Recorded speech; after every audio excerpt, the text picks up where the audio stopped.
Berdasarkan slide ini, kita dapat melihat peranan Akta Pendidikan 1996 terhadap perkembangan pendidikan di Malaysia. Antara peranan Akta Pendidikan ini ialah dapat memperkasakan kedudukan bahasa Melayu. Bahasa Melayu sebagai pengantar utama dalam sistem pendidikan kebangsaan dan mata pelajaran teras.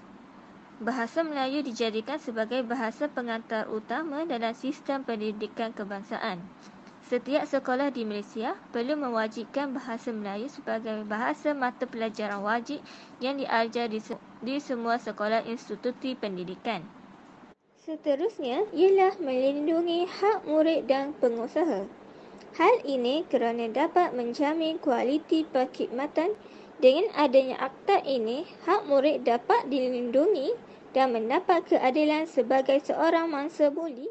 Selain itu, peranan Akta Pendidikan 1996 ini dapat menjadikan Malaysia sebagai sebuah pusat kecemerlangan pendidikan yang bermutu tinggi dan bertaraf dunia. Di samping itu, dapat membentuk sebuah negara pendidikan yang mempunyai sistem pendidikan yang sistematik, yang mampu bersaing di peringkat yang lebih tinggi. Akta Pendidikan 1996 adalah pembaharuan daripada Akta Pelajaran 1961. Akta Pendidikan 1996 merupakan undang-undang yang baru hasil daripada kesinambungan kepada dasar pendidikan yang telah sedia ada. Ini adalah sejajar dengan cita-cita dan kehendak untuk menjadikan Malaysia sebagai pusat kecemerlangan pendidikan yang bermutu tinggi dan bertaraf dunia. Implikasi Akta Pendidikan 1996 terhadap perkembangan pendidikan di Malaysia memberi kesan positif dan juga kesan negatif. Baik, untuk kesan positif yang pertama, bahasa Melayu digunakan di sekolah-sekolah dan dijadikan sebagai bahasa pengantar. Penetapan bahasa Melayu sebagai bahasa pengantar di sekolah-sekolah dapat menyatupadukan penduduk Malaysia yang berbilang kaum dan juga agama.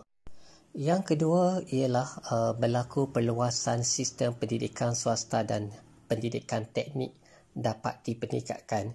Ini adalah bagi menampung bilangan pelajar yang layak menyambung pelajaran di peringkat yang lebih tinggi.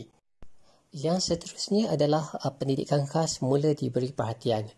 Pendidikan khas diberi tumpuan bagi membantu meningkatkan potensi diri, keyakinan diri, kemahiran diri dan keupayaan untuk berdikari dalam kalangan golongan orang kelainan upaya OKU.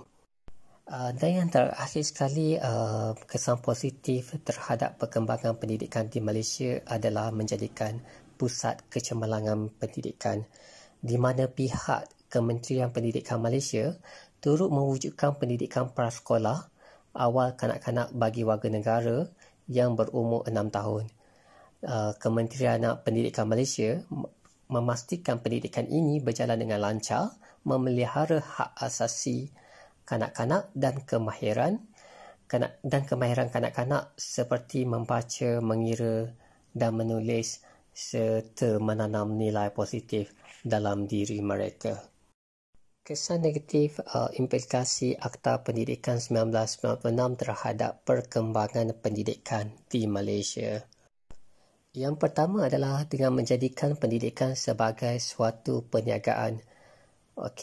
Pihak swasta yang telah menjadikan pendidikan sebagai perniagaan dengan melabur untuk mendapat keuntungan di mana mengenakan bayaran tinggi kepada ibu bapa yang hendak mendaftar anak mereka. Yang keduanya adalah menyukarkan pembentukan bangsa Malaysia di mana penggunaan bahasa Inggeris dan bahasa ibunda semakin banyak digunakan dalam kalangan masyarakat sehingga memikirkan martabat bahasa kebangsaan iaitu bahasa Melayu. Dan yang terakhir sekali adalah kesan negatif ialah penyediaan guru yang tidak mencukupi. Baik, dengan penubuhan banyak sekolah, kita memerlukan ramai guru yang kreatif dan inovatif bagi membimbing pelajar supaya semua murid dapat belajar dengan baik dan teratur. Antara cabaran pelaksanaan Akta Pendidikan 1996, ada beberapa akta dia iaitu antaranya ialah cabaran pengurusan sumber manusia. Cabaran pengurusan sumber manusia ni ianya berlaku kerana ketidakseimbangan jantina dalam pencapaian akademik. Sebagai contohnya ialah jumlah kemasukan pelajar perempuan ke IPT lebih ramai berbanding pelajar lelaki.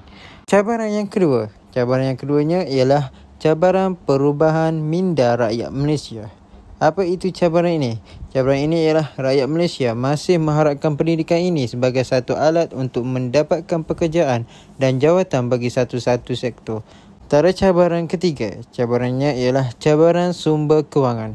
Sumber kewangan yang masih tidak mencukupi untuk menjadikan pendidikan negara kita maju dan lebih kondusif. Sebagai contoh, pada hari ini negara sedang menghadapi pandemik COVID-19 di mana pembelajaran secara atas talian menjadi pilihan utama berbanding secara bersemuka. Namun, atas beberapa faktor kekurangan dana daripada pihak kementerian menyebabkan kementerian masih tidak dapat untuk menyediakan alat pembelajaran seperti tablet, laptop dan sebagainya kepada pelajar, terutama kepada pelajar yang berada di kawasan pedalaman. Antara cabaran keempat pula ialah cabaran bahasa Melayu sebagai bahasa pengantar.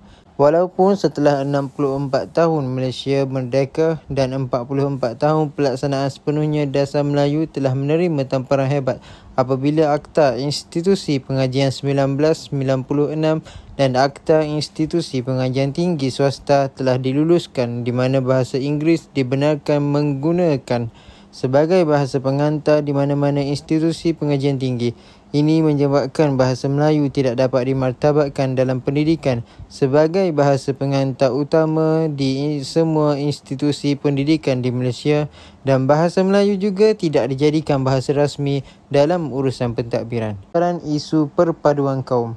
Sebagaimana yang kita tahu, Malaysia merupakan negara yang mempunyai pelbagai kaum seperti kaum Melayu, kaum India, kaum Cina dan sebagainya. Maka salah satu tujuan Akta Pendidikan digubal adalah untuk penyatuan semua kaum di Malaysia melalui pendidikan. Namun, sehingga hari ini masih ada tanda-tanda kelemahan dalam hubungan antara kaum Malaysia. Kita dapat melihat apabila setiap kaum masih dengan sikap kaum masing-masing.